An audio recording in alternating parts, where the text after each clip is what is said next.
Silencio, por favor. Estamos hablando de la importancia de los hongos, ¿cierto? En el ambiente, son súper importantes, sobre todo por el reciclaje, ¿cierto? De la materia orgánica, porque son los principales descomponedores. Además, dijimos que tienen un carácter cosmopolita. ¿Qué significa cosmopolita? ¿Cuál? Cosmopolita. Se pueden encontrar en cualquier parte. Ya están ampliamente distribuidos en todos los ambientes y en todos los lugares del planeta. Incluso desierto, ¿vale? O en zonas con nieve, por ejemplo, ¿vale? En la nieve igual, ¿no? Sí, microorganismos en general, bacterias también. ¿Vale? Y como les decía yo, juega un papel importante, sobre todo desde el punto de vista de la descomposición de la materia orgánica. ¿Ya? La vida en general en el planeta, voy a decir, ¿cierto? Se está generando, están naciendo, ¿cierto? Nuevos seres, pero al mismo tiempo están muriendo. Animales, ¿cierto? De todo tipo. Pensemos en un bosque, por ejemplo, insectos, plantas, ¿cierto? Así como está generándose nueva vida, ¿cierto? También se está terminando la vida, está ocurriendo la muerte. Y en ese sentido, los hongos son súper importantes, ¿vale? Porque ellos permiten el ciclo de energía, el ciclo de nutrientes, ¿vale? Sobre todo en la naturaleza. Bien, ¿cómo clasificamos a los hongos? En general, lo podemos clasificar dependiendo de la morfología del hongo, ¿vale? Yo antes les mostré una diapo donde les dije que había distintos grupos taxonómicos, ¿vale? Pero les dije que era súper difícil de clasificar a los hongos, porque en general todavía se utiliza, para clasificar a los hongos, se utilizan características fenotípicas, por ejemplo, la forma. Entonces, dicho de otra forma, si yo detecto un hongo nuevo en un ambiente, en la naturaleza, y un hongo que nunca nadie antes había descrito, ¿cierto? Yo esto lo quiero publicar, qué sé yo, entonces voy a hacer un estudio para saber a qué familia corresponde, ¿cierto? A qué género corresponde. Eso todavía la gente lo sigue haciendo en base a la forma de la célula, el tamaño de la célula, el color de la célula. Esas son características fenotípicas. ¿Qué quiere decir esto? Que no necesariamente son características genotípicas. Actualmente, la clasificación de los seres vivos se hace en base a características genotípicas, ¿cierto? Genéticas. Por ejemplo, en las bacterias, ¿cierto? Se utiliza un gen o dos genes o tres genes, los más importantes. Yo puedo tomar ese gen, secuenciarlo y después en base a la secuencia digo esta bacteria es una Escherichia coli o es una, no sé, ¿vale? También se puede hacer presuntivamente con características fenotípicas, y ustedes lo hicieron en el laboratorio, ¿cierto? Ustedes tenían un laboratorio de identificación donde les pasaban dos bacterias gram positivas, ustedes haciendo pruebas bioquímicas o resistencia, viendo si eran resistentes o susceptibles a ciertos antibióticos, ustedes podían, ¿cierto?, saber si era un estreptococo, ¿cierto?, si era un estafilococo, si era, no sé, en el caso de los gram positivos creo que tenían o estrepto o estafilo. Pero también en el mismo laboratorio a ustedes les pasaron dos bacterias gram negativas y ustedes tenían que lograr identificarlas. ¿Lo hicieron? ¿Lograron identificar sus bacterias? ¿Más o menos? Bueno, ¿cómo lo hacían ustedes? En base a una batería bioquímica, ¿cierto? Una escala bioquímica. A ustedes les pasaron 5 tubitos con distintos colores, el TSI, el LIA, ¿se acuerdan? Y dependiendo de ustedes le pasaban un tubito con una bacteria que ustedes no sabían qué bacteria era. Ustedes tenían que identificar. Entonces ustedes inoculaban con su bacteria, ¿cierto? Y después esperaban 24 horas, iban a ver los resultados, y dependiendo de los colorcitos de los tubos, ustedes iban a ver una tabla y decían, ah, ok, esta es probablemente Klebsiella o Salmonella, o por el color, ¿sí? O si había formación de gas en el TSI, ¿cierto? Todo. Bueno, esas son características fenotípicas que yo estoy viendo. Todo lo que es fenotípico, ¿cierto?, es lo que yo puedo ver, lo que yo puedo medir, lo que yo puedo, ¿cierto?, de alguna manera analizar. Indirectamente, estoy viendo la expresión genética. Obviamente que todo lo fenotípico se relaciona con los genes que tiene el ser vivo. Obviamente que si yo tengo los ojos café o los ojos verdes o los ojos azules es porque tengo los genes que codifican, ¿cierto?, para que los ojos sean de ese color, ¿vale? Pero también la expresión génica, sobre todo en los microorganismos, no necesariamente es algo tan directo. Si yo tengo tal gen es porque voy a tener, ¿cierto?, tal forma, ¿ya? De hecho, con los hongos pasa que hay hongos que en la misma especie nosotros podemos ver una estructura, ¿cierto?, asexual y una estructura sexual dentro de la misma especie, ¿ya? Entonces ahí puedo tener variación en la expresión génica. Entonces puedo tener dos fenotipos distintos, pero sin embargo genéticamente son idénticos. ¿Me están siguiendo, cierto? ¿Se entiende? ¿Sí? Yo puedo tener voy a tomar dos células de una especie de hongo que son idénticas, son clones las células, tienen los mismos genes, pero en ciertas condiciones, esta de acá me va a generar una estructura asexual y esta de acá me va a generar una estructura sexual. Por ejemplo, si las pongo en distintas temperaturas, lo vamos a ver. Hay unas que, si están a 37 grados Celsius, se comportan como levaduras, como organismos unicelulares, pero este mismo clon que yo tenía en la otra mano, si la pongo a baja temperatura, 20 grados, me va a generar, ¿cierto?, un micelio, que es una estructura, ¿cierto?, que todos conocemos de los hongos. Los hongos clásicos, ¿qué es lo que pensamos cuando todos pensamos en hongos? ¿Qué pensamos en, ¿cierto?, un micelio? Habló Mario Grosso, ¿cierto? Bueno, en este caso, como les digo, volvamos al ejemplo, tengo dos células que son idénticas, pero si yo esta la pongo a 37 grados y esta la pongo a 20 grados, voy a formar estructuras completamente distintas. A 20 grados puedo formar micelio, en cambio a 37 no voy a formar micelio, voy a formar solamente células unicelulares que se van a ir dividiendo de forma asexual. ¿Vale? Entonces estoy viendo la expresión fenotípica, insisto, genéticamente son idénticos, pero tengo dos fenotipos distintos. ¿Se entiende eso? ¿Se entiende? ¿Sí? Dos fenotipos distintos, aunque sean genéticamente idénticos, sea el mismo genotipo. ¿De qué depende? De las condiciones del ambiente. ¿Vale? Entonces, con el tema de la clasificación de los hongos es súper difícil clasificarlos. ¿Vale? Lo ideal es que, y lo que ya se está empezando a hacer, es tomar solamente las características genotípicas. ¿Vale? Tomar ese hongo, extraer el ADN y después secuenciar el ADN y en base al genoma yo voy a decir cuál especie es o cuál género. ¿Vale? Pero eso todavía no está tan avanzado, todavía seguimos pensando en formas. Y dependiendo de las formas, nosotros reconocemos hongos unicelulares o levaduras, también llamadas. La palabra levadura ustedes la conocen, ¿cierto? La levadura, por ejemplo, para hacer el pan se utiliza. Esos son literalmente hongos. ¿No se creen en polvito? Sí. En ese caso son liofilizados. Sí. Pero son hongos. ¿Están muertos o no? No están muertos, si no podrían cumplir su función. Son microorganismos benéficos, nos ayudan para producir cerveza también. ¿Sí? ¿Un hongo vivo? Sí, pero claro que sí. Para producir cerveza se utilizan también levaduras, entre otras cosas. Se utilizan cebada, lúpulo, tiene varios componentes. Pero las levaduras son súper importantes en la producción de cerveza. De hecho, son las que están haciendo la fermentación. Para que se produzca alcohol, tienen que estar las levaduras. Si no, no existiría la cerveza. ¿No?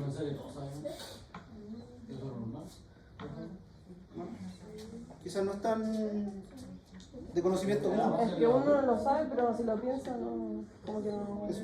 ¿Ya? No piensa que Volvamos voy a comer un hongo. Volvamos acá. Chicos, chicas, estamos hablando de clasificación de los hongos, pero ahora en base, ¿cierto?, a la forma, características fenotípicas. Hay unos que son unicelulares y que viven siempre en forma unicelular. Hay otros que son filamentosos o pluricelulares, ¿vale? Filamentosos porque tienen hifas, son células alargadas, ¿cierto? Lo vamos a ver después. Filamentoso viene de filamento, ¿cierto? Y un tercer grupo que se llaman dimórficos. ¿Qué significa dimórficos?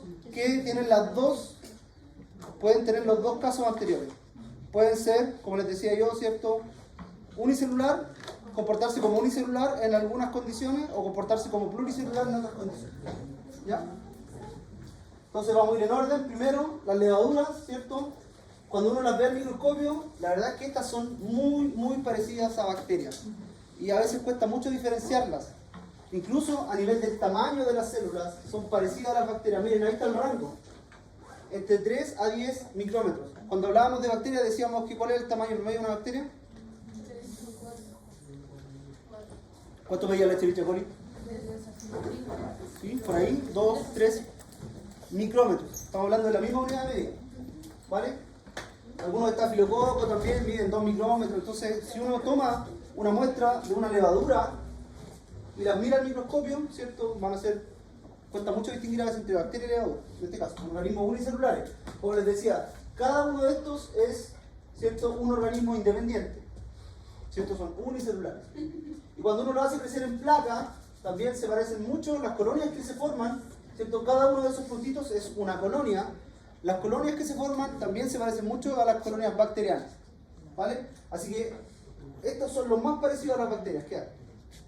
Cuando uno las mira al microscopio, ahora este microscopio óptico, cuando uno las mira ahora al microscopio electrónico, uno las ve de esta manera. Ya son como cocobacilo en realidad, son como una célula esférica pero un poco ovalada, ¿vale? Tienen como esta forma, como un huevito o algo así, ¿ya? Esas son las levaduras. A diferencia de los hongos filamentosos, que estos ya tienen una estructura, ¿cierto?, más larga, forman tabiques. Cada uno de estos, ¿cierto?, es una célula. También aquí podemos tener dos tipos, las septadas y las no septadas, ¿vale? Esto se llama hifa, ¿vale? Esto es una hifa, es la unidad básica de los hongos filamentosos. Hay una septada y una no septada. ¿Qué significa eso? Esta es una hifa septada. Ustedes van a ver, ¿cierto?, estos tabiques que van a estar separando células.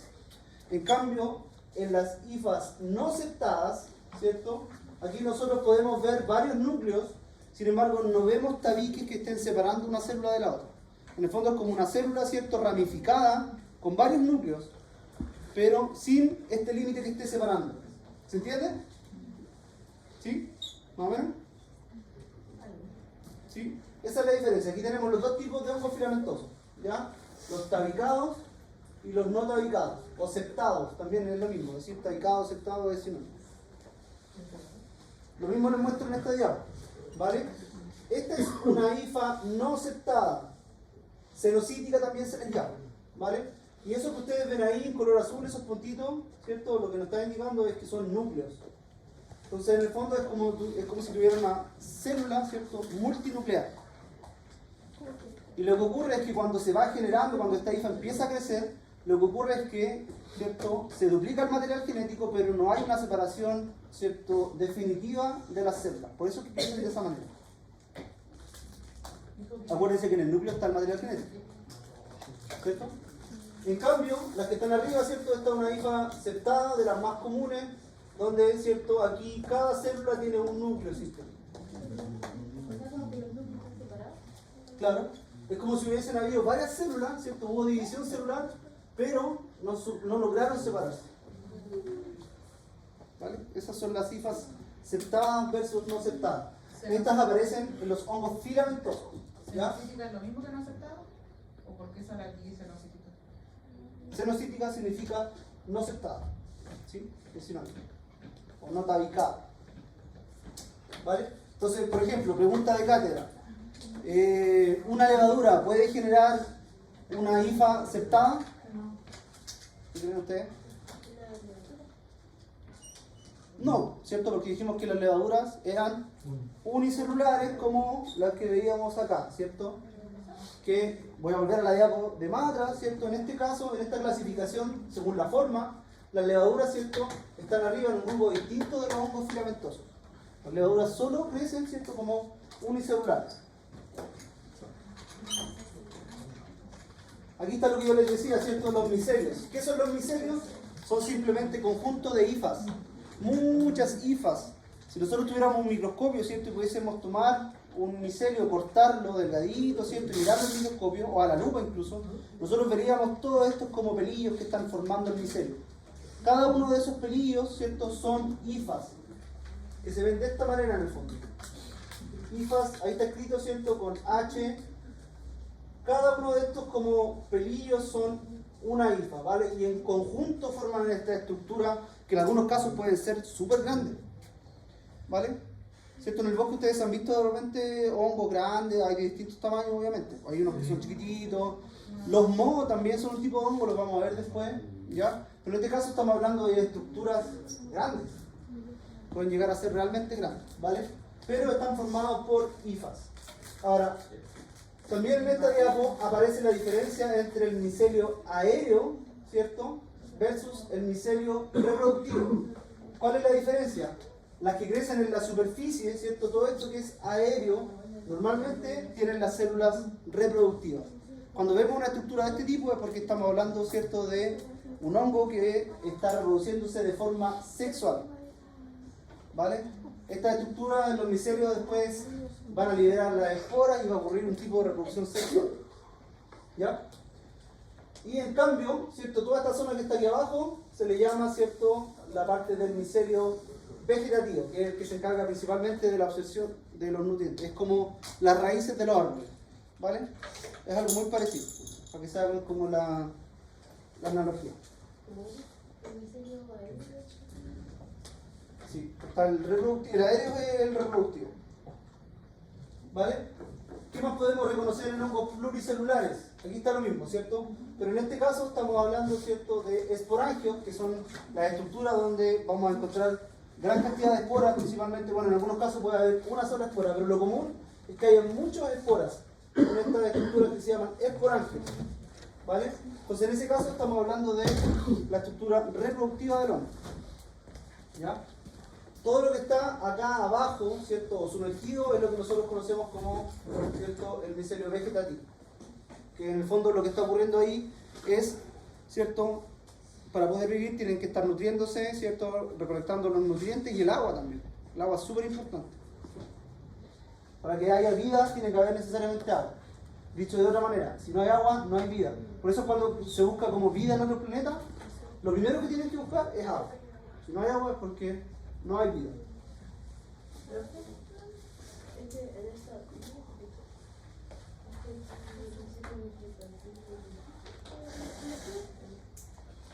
No, es que en ese se hace la diferencia como que está sumergido, no, pero es lo mismo. Ahora, hay hongos, ¿cierto? Yo les decía al comienzo que hay hongos filamentosos que se les llama superiores y otros que se les llama inferiores. ¿Cuál es la diferencia? Los inferiores, ¿cierto?, no logran formar esta estructura micelar que yo les decía, ¿vale? Simplemente se ven de esta forma. Si uno mira al microscopio, un hongo como ese, ¿cierto?, que forma como un moho, como les decía yo, así se les conoce vulgarmente. Cuando uno ve un moho, uno dice, ah, esto es un moho, pero pueden haber cientos de especies distintas de hongos que forman estructuras muy similares. Mohos pueden haber de distintos colores en el fondo, ¿cierto? Cada uno de estos pueden ser especies distintas, ¿vale? Entonces en ese caso estamos hablando de hongos filamentosos inferiores. ¿Se entiende? ¿Chicas? ¿Se entiende? ¿Sí? No forman estructuras micelares, ¿cierto? Eso que ustedes ven ahí, ¿vale? Setas se le llama la estructura micelar. ¿Sí? Esto es una seta. Seta con S. ¿No? ¿No? Eso, ¿vale? El inferior son los que están aquí arriba. ¿Vale? Son, en el fondo sí, por eso se le dice inferior. ¿Vale? No forman estructuras como estos que son los filamentosos superiores. Ahora, ojo que ahí dice setas que pueden ser comestibles o venenosas, ¿cierto? Hay algunas setas que se comen, por ejemplo, champiñones, ¿cierto? Súper común. Pero los digüeños no son setas. Son hongos, pero no son setas. Tampoco son setas. ¿Qué más?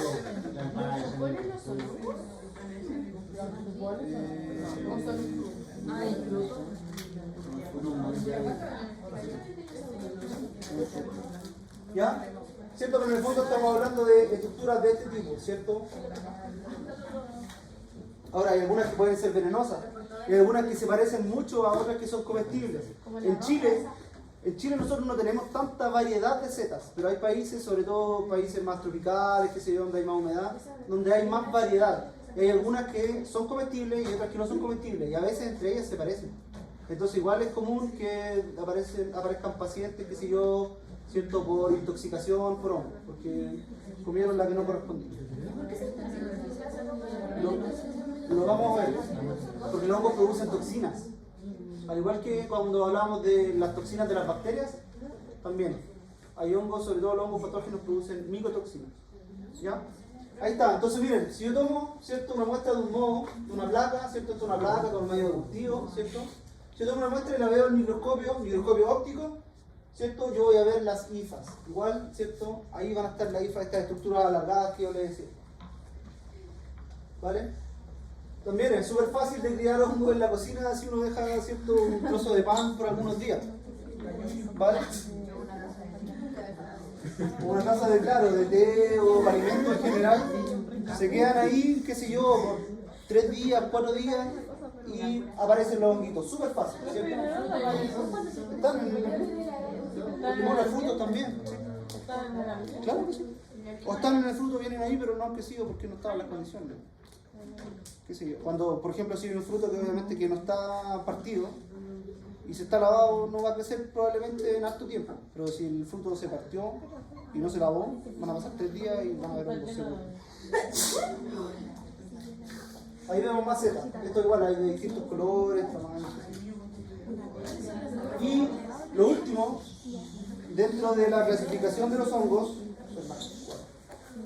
no sé si vamos a alcanzar a ver toda la clase, igual no nos demoramos harto, pero si no alcanzamos a ver toda la clase, vamos a dejar lo último, que es la reproducción sexual, la dejamos para la clase siguiente. ¿Ya? Dentro de los hongos dimórficos, aquí está lo que yo les decía, que pueden comportarse de una forma o de la otra, ¿cierto? Dependiendo de las condiciones donde estén. Entonces, por ejemplo, este es uno de los súper conocidos y estudiados, ¿cierto? Causante de enfermedad, importancia clínica, y se llama Sporotrix. Y miren el nombre de la especie. Sporotrix chilensis. ¿Ah? No, creo que de este no. Pero se llama chilensis porque justamente, ¿cierto?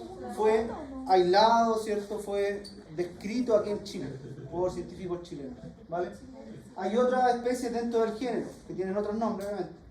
Pero la Sporotrix chilensis, para que sepan ustedes también que fue descrita por científicos chilenos. Estos hongos dimórficos, ¿qué ocurre? Que dependiendo de la temperatura, sobre todo, se comportan de una forma o de la otra, ¿ya? O sea, tienen dos fases. Se habla de una fase saprofítica, ¿ya? ¿Qué significa saprofítico? Significa que puede vivir, ¿cierto?, en condiciones ambientales como un saprófito, versus condiciones parasitarias. O sea, cuando está causando infección a 37 grados Celsius, ¿cierto?, que es la temperatura corporal, se comporta como un organismo unicelular. Entonces lo que nosotros vemos es como si fueran simplemente células de levaduras, ¿ya? Pero en el fondo es un hongo dimórfico. Tiene la capacidad para hacer las dos formas. Exacto. Saprofítica, fase saprofítica. Saprofítica, dije que podía vivir como saprófito. ¿Sí? Saprófitos son los que crecen descomponiendo materia muerta, materia orgánica que está en descomposición. Es un saprófito. ¿Sí? Eso. Ejemplos de hongos dimórficos. Este también es súper conocido, también, ¿cierto?, desde el punto de vista de la importancia clínica. Blastomyces. ¿Vale? Blastomyces. Si ustedes lo miran al microscopio, cuando crece a 37 grados Celsius, esto es lo que van a ver. ¿Vale? Van a ver como si fueran organismos unicelulares. Así van a verse. En cambio, si están creciendo a temperatura ambiente, voy a decir 20 grados, 15 grados, ¿cierto?, dependiendo del lugar, crecen formando hifas y estructuras ya más grandes de tipo pluricelular. ¿Vale? ¿Se entiende? ¿Me van siguiendo, no? En el fondo es la misma especie. Es la misma especie, pero dependiendo de las condiciones ambientales, puede crecer de una manera o de la otra manera. ¿Ya? Otro ejemplo, y esta también es súper importante porque también es, ¿cierto?, patógeno causante de infección. Desde el punto de vista clínico, Candida albicans es súper importante, incluso a nivel del ser humano. ¿Sí? También es un microorganismo que nosotros tenemos, forma parte de nuestra microbiota, ¿vale? Ustedes ya saben lo que es la microbiota, ¿cierto? Pero a temperatura de 37 grados Celsius, ¿cierto?, tiene un tipo de crecimiento versus a baja temperatura, ¿cierto?, temperatura ambiental, 20 grados, qué sé yo, tiene otro tipo de comportamiento, tiene otro tipo de crecimiento, ¿vale? Creo que les quede esto súper claro. Ese tipo de hongos se les llama hongos dimórficos. En el fondo la palabra dimórfico ya nos está dando información. Dimórfico es porque tengo dos formas. ¿Se entiende? Ya, muy bien. Esa pregunta fija de prueba. Y no es broma. Ah, miren, ¿Por qué es importante la cándida? Porque en algunas ocasiones, ¿cierto?, puede ser patógeno oportunista y causar infecciones urinarias, sobre todo en mujeres. La cándida es parte de la microbiota normal también, sobre todo en mujeres, a nivel reproductivo. La cándida se encuentra, pero bajo ciertas condiciones puede causar enfermedad, pasar a ser patógeno oportunista. Ahora vamos a hablar del metabolismo y nutrición de los hongos, ¿cierto? Ya hemos dicho algunas cosas. Por ejemplo, dijimos que son recicladores orgánicos, ¿cierto? Se encargan sobre todo cuando hay un ser vivo que murió, ¿cierto? Los hongos se encargan de reciclar esta materia orgánica, ¿vale? Eso significa, ¿cierto?, que son heterótrofos. ¿Qué hacen con los animales que mueren de los Lo vamos a ver. ¿Cómo ocurre esa descomposición? Lo vamos a ver. ¿Qué significa que sean heterótrofos? Significa que ellos no pueden producir, ¿cierto?, su propio alimento. ¿Quiénes producían su propio alimento? Plantas y algunas bacterias también, acuérdense, no se olviden nunca de las bacterias. Hay algunas bacterias que también pueden producir su propio alimento, ¿vale? En el caso de los hongos no, son solo heterótrofos, o sea, necesitan, para poder nutrirse, necesitan de materia orgánica que ya está fabricada, fue fabricada por otros seres vivos, ¿vale? La mayoría son aerobios estrictos, ya lo habíamos dicho. No poseen fotosíntesis, lo dije. El pH desde 2 a 9 tiene un rango de ahí amplio de opciones para crecer. Y también súper importante, crecimiento lento. A diferencia de las bacterias, ¿cierto? Decíamos que Escherichia coli se puede dividir cada 20 minutos, ¿cierto? El crecimiento de los hongos es mucho más lento. ¿Ya? Para que haya división celular efectiva tienen que pasar horas. ¿Ya? Por eso es que se demoran en crecer, como cuando veíamos el ejemplo de los alimentos, ¿cierto? Tienen que pasar varios días. No es que si yo dejo una fruta ahí y la voy a ver 3 horas después, voy a tener hongo, ¿cierto? Eso no ocurre. Tienen que pasar varios días para poder, digamos, que aparezca, que se vea. ¿Dónde se generan más rápido metales? Depende del hongo, claro, depende del hongo, pero normalmente depende mucho de la humedad y, claro, de la temperatura. Ahora sí, usted preguntaba, ¿cierto?, ¿cómo absorben realmente los alimentos? Ellos se nutren de esta forma, una nutrición absortiva. ¿Qué significa? ¿Cierto? Que el hongo lo que hace es que libera, ¿cierto?, al medio extracelular enzimas digestivas. Esto es súper importante, quiero que pongan atención. Chicos, chicas, los hongos liberan al medio extracelular enzimas digestivas. ¿Qué hacen las enzimas digestivas? ¿Cierto? Van a ir a romper las moléculas que el hongo quiere, ¿cierto?, después incorporar. ¿Cierto? Ustedes saben que las moléculas, por ejemplo, ¿cierto?, los lípidos, las proteínas son polímeros, están formados por muchos monómeros, ¿cierto? ¿Se acuerdan? Eso dicen los polímeros. Por ejemplo, una proteína, yo les hablaba la otra vez, ¿cierto?, que un polímero de aminoácidos está formado por una cadena larga de distintos aminoácidos. Entonces, una proteína, dependiendo del tamaño, no puede llegar y ser como nutriente del hongo, sino que tiene que ser digerida primero, cortada en trocitos más chiquititos. ¿Cómo ocurre eso? Gracias a enzimas digestivas. ¿Vale? Digestiva viene de digestión, ¿cierto?, de digerir. Lo mismo que ocurre, ¿cierto?, en nuestro sistema digestivo. Estamos digiriendo, ¿cierto?, los alimentos que nosotros estamos consumiendo. Pero los hongos, ¿cómo lo hacen? Al medio extracelular liberan estas enzimas digestivas. Entonces, el rompimiento de los polímeros ocurre a nivel extracelular. Y una vez que ya están, ¿cierto?, ocurrió el rompimiento, ahora sí lo pueden incorporar, ¿cierto?, al medio intracelular y ahora sí nutrirse de esos nutrientes, de esos alimentos. ¿Se entiende? ¿Se entiende? ¿Sí? Esto es importante que les quede claro, también es pregunta fija de prueba, ¿cierto? Imagínenselo como una célula que está, ¿cierto?, liberando al medio extracelular estas enzimas digestivas. Por ejemplo, aquí yo voy a tener una proteína grande, ¿cierto?, repetida varias veces, y estas enzimas van a ir, ¿cierto?, y van a degradar estas proteínas. Entonces después yo voy a tener aminoácidos chiquititos, ¿cierto?, trocitos más pequeños. Y ahora estos trocitos más pequeños, el hongo, ¿cierto?, los absorbe. Así es como se nutren los hongos. ¿Vale? Se está riendo de mi dibujo, ¿cierto? Con la línea Van a pensar que es cualquier cosa. Un dibujo súper mal, yo lo sé. Ya.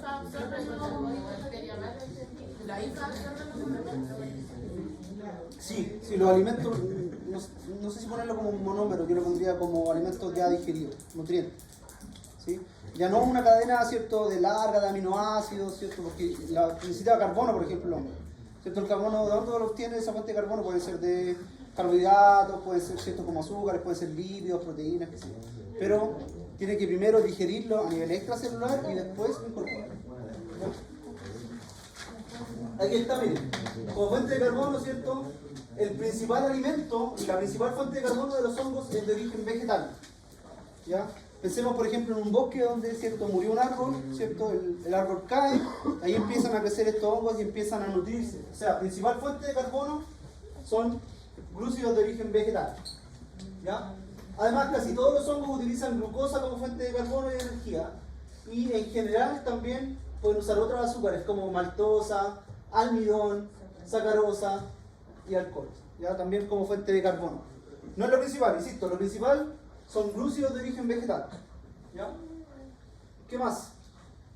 Como fuente de nitrógeno utilizan aminoácidos, ¿cierto? Ahí tienen que romper proteínas. Pero también pueden usar compuestos de amonio y en menor grado nitratos. ¿Qué más? Eso no es importante. Aquí están los tres distintos tipos, ¿ya? Tres distintos tipos dependiendo de la nutrición. Ahí está, alguien me preguntaba qué significaba saprófito. Ahí está, ¿qué significa saprófito? ¿Vale? Es descomponer, es lo mismo, son sinónimos. Se alimentan, ¿cierto?, de seres vivos que están muertos en el fondo. ¿Vale? Eso es descomponer. Hay otros que son simbiontes, chicos, chicas.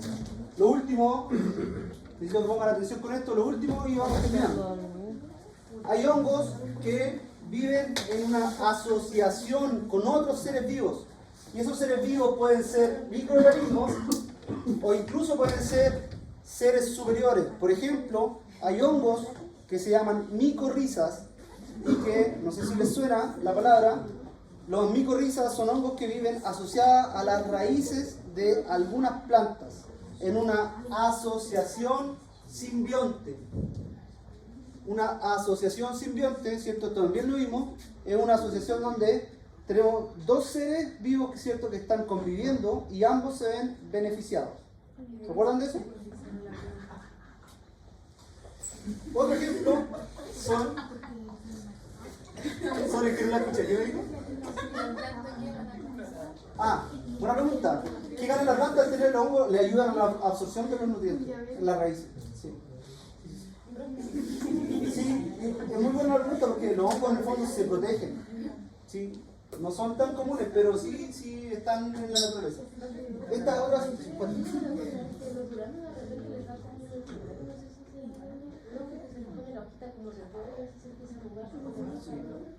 puede ser un hongo, sí, podría ser un hongo.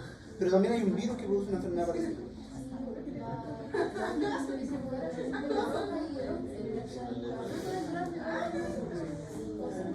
Sí, puede ser un hongo.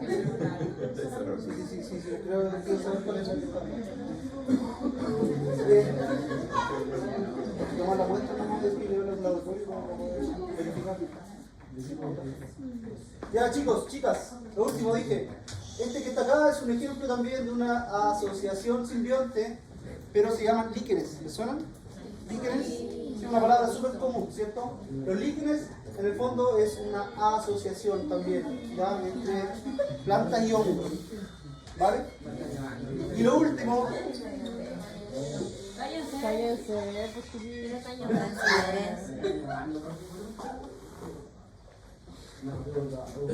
Si no seguimos nos vamos a quedar aquí una hora, así que depende de usted.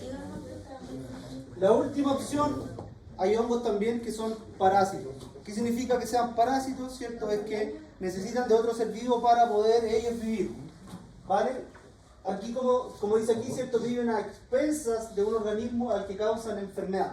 ¿Ya? O sea, también hay hongos causando enfermedad, ¿cierto? Como decíamos delante, por ejemplo, pensemos en los hongos que causan dermatitis, ¿vale?, que es súper común en los seres humanos, ¿cierto? En los niños, en los pies, qué sé yo. ¿Van a causar enfermedad? No siempre, no siempre. Depende de la especie. Claro, pueden haber dermatitis, sí, por supuesto. Y a través de si hacen ingresar a nuestro cuerpo, ¿qué tipo de patologías podrían producir? A nivel interna, buena pregunta. Por ejemplo, a nivel respiratorio, ¿podrían ser? Sí. A nivel, como decíamos delante, cándida es súper común a nivel genitourinario. También. Sí, Es súper común. Y esos son, en ese caso, estamos hablando de un tipo de nutrición, entonces, parásita. ¿Vale? Quiero que les quede claro en el fondo que pueden vivir saprófitos, lo más común. Pensemos en descomposición, en la naturaleza, ¿cierto? O en una fruta que quedó en la cocina. Hay algunos que son simbiontes, ¿vale? Que están asociados ahí como beneficiándose, y otros que son parásitos. ¿Vale? Eso, ya que dijo lo de la fruta, por ejemplo, hay un tipo que utiliza como el hongo que utiliza en la fruta cuando se está pudriendo, lo vierte en agua y después lo rocía y hace que las plantas, como la hormiga, algún cierto tipo de plantas, por así decirlo, no ingresen a los hogares o a los cuartos. Como pesticida, claro, como sí. pesticida. Es que de hecho la penicilina, que es un antibiótico, es un compuesto que es producido por un hongo. Ahí se descubrió. El hongo se llama penicillium, por eso le pusieron penicilina. Y ustedes saben que la penicilina es un antibiótico, ¿cierto? Que se usa cuando hay infecciones bacterianas. Sí.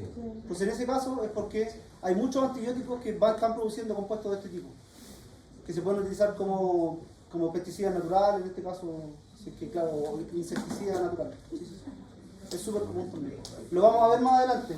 Por ahora yo creo que vamos a ver hasta acá, porque lo que viene es un poco más complejo y nos están poniendo atención, está súper desconcentrado. Así que vamos a dejar para la clase siguiente todo lo que es la reproducción del hongo, ¿vale? Genial,